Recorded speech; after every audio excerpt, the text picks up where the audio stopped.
There is someone you cannot stop thinking about. And no matter how many times you have told yourself to move on, no matter how many times you have deliberately redirected your attention towards something else, they return. Not loudly, not dramatically.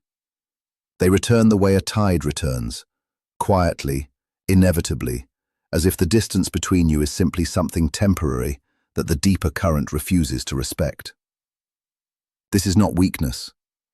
This is not desperation. This is not your mind playing tricks on you, or your loneliness manufacturing false meaning in empty places. What you are experiencing is the signature of a genuine emotional bond, one that has not reached resolution, one that is still alive beneath the surface of your daily life, still active in the part of you that operates below conscious choice and rational decision-making. The mind does not hold on to what was meaningless. It releases the meaningless with ease, the way water releases whatever does not cling. What it holds, what it returns to without instruction, without effort, without your permission, is what carries unfinished emotional weight. What it holds is what still matters at a level deeper than logic can reach or willpower can override. And this person matters at exactly that level. That is the truth beneath the confusion, beneath the silence, beneath all the unanswered questions you have been carrying.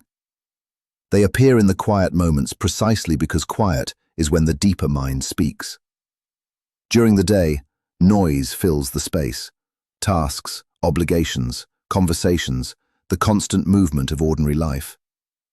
But in the pause just before sleep, in the gap between one thought and the next, in the unexpected stillness of an afternoon when the world briefly slows, your mind goes where it genuinely wants to go. And it goes to them. It has been going to them consistently, repeatedly, without your direction. That consistency is not random. Consistency of this kind is data. It is your own inner world telling you something precise and important. That this connection is not finished. That something between you remains unresolved. That the story you shared together has not yet reached its natural ending. What is most significant about the way they appear is not just the frequency. It is the texture. They do not appear as a flat memory. They appear with full emotional weight, with the specific quality of their presence, the particular energy of who they are, the unique way being around them felt different from being around anyone else you have known. You do not just think of what they looked like. You think of how you felt inside yourself when they were close. You think of the version of yourself that existed in their company, more open, more alive, more genuinely present than you are in most of your ordinary hours. That version of yourself does not appear with other people. It appeared specifically with them, and part of what you are longing for is not only them. It is that version of yourself that they somehow unlocked without trying. This is one of the most under-examined dimensions of a deep emotional connection, and it explains why these bonds are so difficult to simply think your way out of. When another person reflects back something in you that had been dormant, something real and buried and hungry for expression, losing that person means losing access to that reflection. The loss is double. It is the loss of them and the loss of a self that felt more complete, more truthful, more fully inhabiting its own life. No amount of rational reasoning addresses that double loss. The mind understands the logic of moving forward. The deeper self is still standing at the place where the reflection went dark, waiting for something it has not yet been able to find elsewhere. Now consider what is happening on their side of this silence. People who feel nothing do not go quiet in the specific way this person has gone quiet. There is a particular quality to the silence of someone who feels too much, a weight to it, a presence in the absence, a texture that is entirely different from the silence of genuine indifference. Indifference is light. It is easy. It does not require effort to maintain because it does not struggle against anything. The silence of someone who loves but cannot yet move forward is heavy because it is held in place by tremendous internal pressure. It is maintained not because nothing is there, but because what is there is almost unbearable in its magnitude. They think about you, not casually, Not in the way you think about someone who was pleasant to know. They think about you in the specific, involuntary, recurring way that you are thinking about them. In quiet moments, in the spaces between distractions, in the honest hours of late night when the performance of being fine becomes impossible to sustain. They pick up their phone and set it back down. They compose messages in their mind and swallow every word before it reaches their hands. They replay your conversations with the particular focus of someone searching for meaning, for clues, for some sign of whether what they feel is something that could ever be safely expressed. The reason they have not reached out is not absence of feeling. It is the exact opposite. It is the overwhelming presence of feeling meeting a self that was never taught how to carry that much emotion without collapse. Their retreat is not a verdict about your worth. It is a symptom of their own unresolved relationship with vulnerability, with what it means to need someone, to be genuinely seen by someone, to risk the specific pain that only comes from loving something real. Most people develop their emotional survival strategies early. They learn through repeated experience whether showing their inner world is safe or dangerous. They learn whether need is met with warmth or withdrawal, whether vulnerability is rewarded or punished, whether closeness leads to connection or eventually to loss. Whatever they learned, whatever their specific emotional history wrote into them, it shaped a set of automatic responses that operate beneath their conscious awareness. And when someone like you appeared and the feelings became real and undeniable, those automatic responses activated the way they always have. Protect, create distance, control the situation before it controls you. Step back before the fall can happen without warning. This is not a character flaw. It is a deeply human mechanism of self-preservation. It is also, in this specific situation, the thing that is costing them the most. Because the strategy that once kept them safe is now working against the one connection that could finally offer them something different, something genuine, something that does not require performance or protection or the exhausting maintenance of emotional walls. Here is what their inner life looks like right now, even if you cannot see it from the outside. They wake with the weight of the distance they created. They carry you through their days in a private way that no one around them fully knows. They compare every new interaction to the standard of what they felt with you and find that standard remarkably difficult to meet. They reach moments of warmth or humor or genuine presence in their daily life, and their first instinct, the one that arrives before they can correct it, is to share it with you. The instinct arrives, and then the reality of the distance follows, and the combination of those two things, the wanting and the self-imposed inability, creates a particular kind of ongoing grief that they move through every day without naming it clearly. They also live inside a cycle of internal argument that is more exhausting than they will ever admit to anyone. One part of them knows precisely what they feel. It is not confused. It is not ambiguous. It is clear in the way that genuine recognition between two people is always clear, immediate, undeniable, impossible to fully rationalize away, no matter how long the attempt continues. The other part of them generates every conceivable reason for caution. It builds arguments. It presents evidence for distance. It reminds them of every possible way that moving toward you could go wrong, every old wound that could be reopened, every past experience of love that ended in loss. These two parts do not coexist peacefully.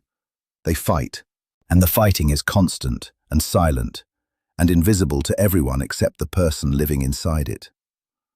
What they have not yet fully understood is that the cost of the fight has been growing. Every day of maintained distance adds weight to the side of the equation that says the absence of you is the more painful reality. Every failed attempt to replace what you two shared with something more manageable, more controlled, more emotionally safe, adds to the growing evidence that this particular bond does not have a substitute. Every night that ends with your name moving through their thoughts without invitation confirms what they have been trying to outrun. That what they feel is not temporary, not diminishing, not something that distance and time are successfully dissolving. The connection is becoming more insistent, not less. And they are beginning to understand, in the slow and reluctant way that only genuine internal reckoning produces, that the strategy of distance is not protecting them. It is simply changing the shape of the pain. Instead of the risk of vulnerability, they are living with the certainty of absence. Instead of the possibility of loss, they are experiencing the ongoing reality of it. And that ongoing reality is harder to sustain than they expected when they first stepped back. Meanwhile, you carry your own version of this, the confusion that comes from feeling something real and receiving silence in return. The way you question your own perception when nothing from the outside confirms what your inside knows. The exhausting oscillation between certainty and doubt, between the clear knowledge that what you shared was genuine and the undermining possibility that you have constructed meaning from something the other person has already released. This questioning is one of the most painful aspects of being on the waiting side of a connection like this, and it needs to be addressed directly. Your perception is not manufactured.